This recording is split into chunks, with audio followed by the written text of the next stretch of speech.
আপনি রাষ্ট্রের সবাইকে, রাষ্ট্রের সমস্ত কর্মচারীকে বিদায় করতে পারেন, এমনকি রাষ্ট্রপতিকে, কিন্তু মাগার প্রধানমন্ত্রীকে বিদায় করার কোনো সিস্টেম আমাদের এখানে নাই। লোয়েস্ট কমন মিনিমাম, যে সর্বনিম্ন একটা চাওয়ার পিছনে আমরা একটা সাধারণ ঐক্যমতে পৌঁছাবো যে ভাই অন্তত এইটুকু চাই, এইটুকু এইটুকু যদি আমরা অর্জন করতে পারি, ওইটুকুর জন্য যদি আমরা জনতা বা একটা পলিটিক্যাল এন্টিটি, রাজনৈতিক সত্তা হিসেবে নিজেদেরকে তৈরি করতে পারি, খুব অল্প সময় খুব বেশি নাই, 2-3 মাস, 4 মাস, 6 মাস, সেনাবাহিনী প্রধানের হয়তো বলছে 18 মাস। এরপরে যদি আমরা এটা নিয়ে যদি আমরা মারামারি করি, নিজেদের মধ্যে যদি ঝগড়া বিবাদে লিপ্ত থাকি, যার যার চাওয়া আদায়ের জন্য এখন যদি নেমে পড়ি, ধৈর্য যদি না ধরতে পারি, তাহলে বাংলাদেশের জন্য ঘোরতর বিপদ আছে। আমাদের প্রতিবেশীরা আছে, আমাদের বিশ্বের বন্ধুরা আছে, এবং আমাদের ঘরের শত্রুরাও আছে, যারা আবারও ক্ষমতাটাকে ওই একই জায়গায় নিয়ে যায়। আমার বিশ্ববিদ্যালয়ে আমি চোখ খুলে বুঝতে পারতেছি যে এখানে আমাদের আগে যারা শাসন করতেন এবং এখন যারা শাসন করতে শুরু করেছেন, তাদের মধ্যে একটা মৈত্রী হয়ে গেছে।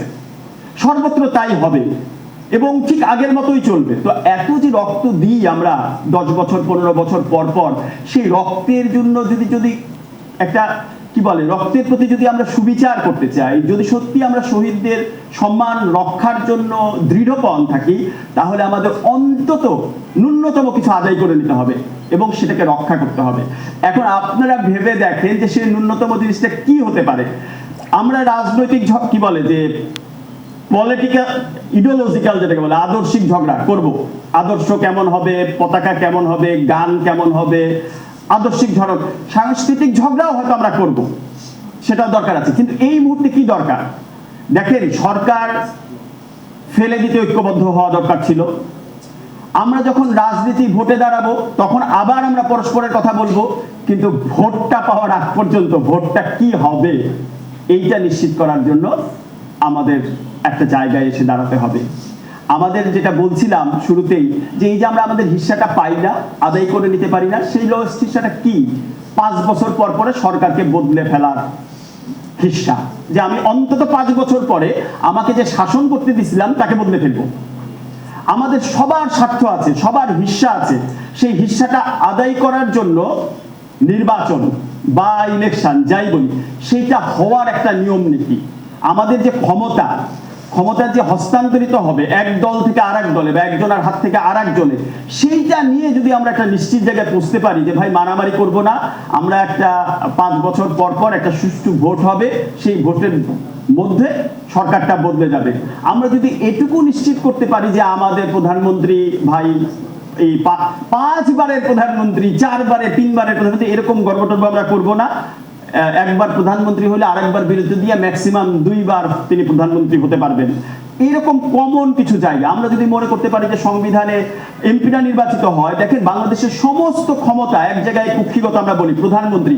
বাংলাদেশের এখন যে সংবিধান আছে, সেখানে পৃথিবীর সবচেয়ে শক্তিশালী প্রধানমন্ত্রী হয়ে দাঁড়ান বাংলাদেশের প্রধানমন্ত্রী। উনার অস্বাভাবিক ক্ষমতা, উনি পার্টির প্রধান, উনি সংসদীয় দলের প্রধান, উনি সংসদীয় দলের প্রধান হিসেবে উনি যা বলেন সেটাই হয় সংসদীয় দলের সিদ্ধান্ত। সেই সিদ্ধান্ত অনুযায়ী নির্বাচন কমিশনার নিযুক্ত হয়। একইভাবে একটু ঘুরায় ফিরায় সেই সিদ্ধান্ত অনুযায়ী রাষ্ট্রপতি নিযুক্ত হন। তারপরে সেই রাষ্ট্রপতি একজন প্রধান বিচারপতি নিয়োগ করেন। তারপরে এই প্রধানমন্ত্রী এমন এক প্রধানমন্ত্রী যিনি অসুস্থ হন না, তার কোনো ছুটি ছাটারও প্রয়োজন পড়ে না। আপনি রাষ্ট্রের সবাইকে, রাষ্ট্রের সমস্ত কর্মচারীকে বিদায় করতে পারেন, এমনকি রাষ্ট্রপতিকে, কিন্তু মাগার প্রধানমন্ত্রীকে বিদায় করার কোনো সিস্টেম আমাদের এখানে নাই। তো আমরা প্রধানমন্ত্রীকে বিদায় করার যদি একটা সিস্টেম করতে পারি, যদি ঢুকাইতে পারি, তাহলে আমার মনে হবে যে আমরা অনেকখানি পাইছি। তো এইরকম সাধারণ খুব ছোট কিছু বিষয়ে যদি আমরা নিশ্চিত করতে পারি, তাহলে আমাদের মনে হয় কিছু হিস্সা আমাদের রক্ষা হবে এই গণ অভ্যুত্থান পরবর্তী বাংলাদেশে।